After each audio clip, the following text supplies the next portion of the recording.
అత్తమ్మా నేను ఇంట్లోకి రాగానే పిల్లలేంది నన్ను చూసి భయపడి అట్లు ఉడుకుతారు బయటికి. అట్లనా? నువ్వు రోజు నైటీలు వేస్తున్నావు కదా, ఇవాళ చీర కట్టుకునే వరకేమో పిల్లలు భయపడి ఉరుకుతుండ్రు. నువ్వు రోజు చీర కట్టుకుంటేనమ్మా.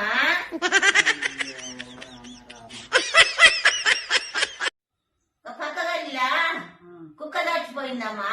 చచ్చిపోతే మరి నాకేం చెప్తున్నావు అమ్మా? నక్క దచ్చింది, కుక్క దచ్చింది, పిల్లి దచ్చిందని. అట్లనా? మరి ఎవరు చుట్టాలి వాళ్ళకి చెప్పకపోతే ఎట్టనమ్మా చచ్చిపోతే? అయితే మరి నేను కుక్క జాతి చెందిందాన్ని ఎట్లా? అట్లనా?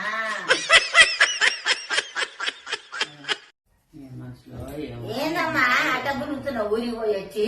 ఏందంటే మనుషులల్లా మానవత్వమే కరువైంది. ఎట్లానంటే చెప్పనా, ఇప్పుడు నేను బస్సు ఎక్కొచ్చినా, ఆ బస్సు ఎక్కొచ్చినప్పుడు అందరూ ఒక పెద్ద మనిషి నిలబడి ఉంటాడు, మాకు సీట్లు లేవు, అందరు కూర్చొని ఉండ్రు. అయితే కండక్టర్ లేచి ఆమెకు పెద్ద మనిషికి సీట్ ఇచ్చింది. మరి నాకు నిలబడే ఉన్నా కదా, సీట్ ఇచ్చిండు ఆయన. మరి నేను నిలబడే ఉన్నా కదా, నేను పోయి డ్రైవర్ని అడిగింది నీ సీట్ ఇవ్వమని.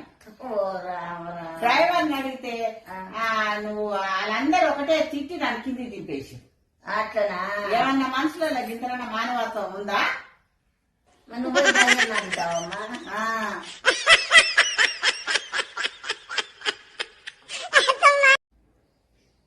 ఏందే మొగోళ్ళంతా బయట అంతా లైన్ కట్టిండ్రు?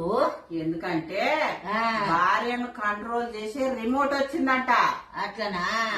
అందుకే లైన్ కట్టిండ్రు. ఇప్పుడు టీవీ బంద్ చేయాలంటే రిమోట్ తోటి వస్తే బంద్ కాదు. వాళ్ళ చేతిలో ఆ రిమోట్ ఉంటే భార్య ఎట్లా చెప్తే అట్లుంటదట. అట్లనా? అందుకే మొగోళ్ళందరూ పోయి లైన్ కట్టిండ్రు.